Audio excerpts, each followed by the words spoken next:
ভাল খবৰ আমাৰ জ্যোতিপ্ৰসাদ আগৰৱালা আমাৰ প্ৰথম জয়মতী যিখন চিনেমা তেওঁৱে নিৰ্মাণ কৰিছিল আৰু তেওঁ অসমীয়া ভাষা সংস্কৃতি কবি একেৰাহে তেওঁ এটি প্ৰতিমূৰ্তি আমাৰ সত্যনাৰায়ণ আগৰৱালা পৰিয়ালদেৱে ইয়াতে স্থাপন কৰাৰ আজি আমাৰ আউনীআটী সত্ৰৰ সত্ৰাধিকাৰ আমাৰ ভাৰতৰ পুৰস্কাৰপ্ৰাপ্ত আপোনাৰ তেখেতে এজন জানে আপোনালোকে শ্ৰী শ্ৰী পীতাম্বৰদেৱ গোস্বামী অসমীয়া সংস্কৃতিৰ সাধক গৱেষক আৰু অসমীয়া সংস্কৃতিক প্ৰাণৱন্ত কৰি তোলাত আজি তেখেতে যেনেধৰণে অসমৰ সন্ধিয়াৰ পৰা ধুবুৰীলৈকে সনাতন ধৰ্মই হওক বা বিভিন্ন তেওঁ এই সাংস্কৃতিক পথাৰখন জীপাল কৰি তুলিছে আৰু তেখেতৰ পদাৰ্পণে আমাৰ মৰাণবাসী ৰাইজক উৎফুল্লিত কৰিছে আনন্দিত কৰিছে আৰু ইয়াতে আমাৰ মিলিত শিল্পী সমাজৰ তৰফৰ পৰা আমাৰ হেম বৰা ডাঙৰীয়াই আমাৰ ডক্টৰ অনিল চকীকে আদি কৰি যিসকলৰ উদ্যোগত এই প্ৰতিষ্ঠা হৈছে আৰু এই অনুষ্ঠানটো আয়োজন হৈছে সঁচাকৈ আজি অসমীয়া জাতিৰ যি সমন্বয়ৰ যি বাৰ্তা কঢ়িয়াই অনা জগতগুৰু শ্ৰীমন্ত শংকৰদেৱৰ যি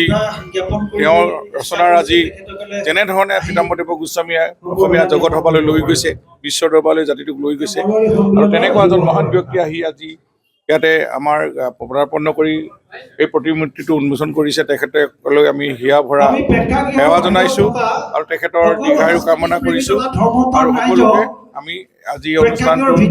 তেখেতৰ বহুমূলীয়া মন্তব্য আমাৰ সদায় এটা কথা অনুভৱ হয় আৰু শেহতীয়াকৈ আকৌ সেইটো অনুভৱ হৈছে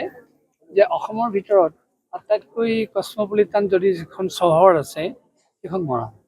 কাৰণ মৰাণ চহৰে গোটেই অসমীয়া জাতিক প্ৰতিনিধিত্ব কৰিছে আৰু মৰাণ চহৰত জ্যোতিপ্ৰসাদ আগৰৱালা বিষ্ণুপ্ৰসাদ ৰাভাই বা মহাপুৰুষ শংকৰদেৱ গুৰুজনাই যি সমন্বয় বিচাৰিছিল সেই সমন্বয়ৰ বাৰ্তাটো ইয়াত পোৱা যায়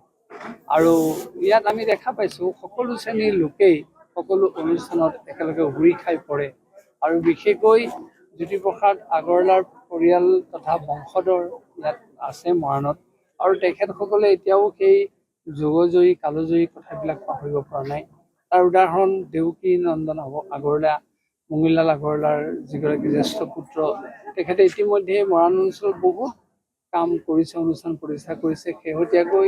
এই জ্যোতিপ্ৰসাদ আগৰৱালাৰ আৱক্ষ মূৰ্তি প্ৰতিষ্ঠা কৰিছে সেইফালৰ পৰা আমি পুনৰ ক'ব খোজোঁ যে ইয়াত যিটো ৰাইজৰ মাজত সম্প্ৰীতি আছে ৰাইজৰ মাজত যিটো সমন্বয় আছে বহু ঠাইত পোৱা নাযায় আৰু সেইকাৰণে এইখন সমন্বয়ৰ পটভূমি মৰাণ ক্ষেত্ৰখন আৰু আমি ভাবোঁ জ্যোতিপ্ৰসাদ আগৰৱালাই আমাক যি আদৰ্শ দিছিল আৰু বৰ্তমানো এই সমাজৰ যিটো স্থিতাৱস্থা আছে সেইটো যাতে কোনেও পৰিহাৰ নকৰে আৰু এই সমন্বয়ৰ বাৰ্তাটো যদি গোটেই অসমত প্ৰবাহিত কৰিব পাৰে অসমখনত খেলা খেলি ভাববিলাক নোহোৱা হৈ যাব আৰু অসমখন আৰু শক্তিমন্ত হ'ব যিকোনো খবৰৰ বাবে যোগাযোগ কৰক আমাৰ এই নম্বৰত 9181 307 221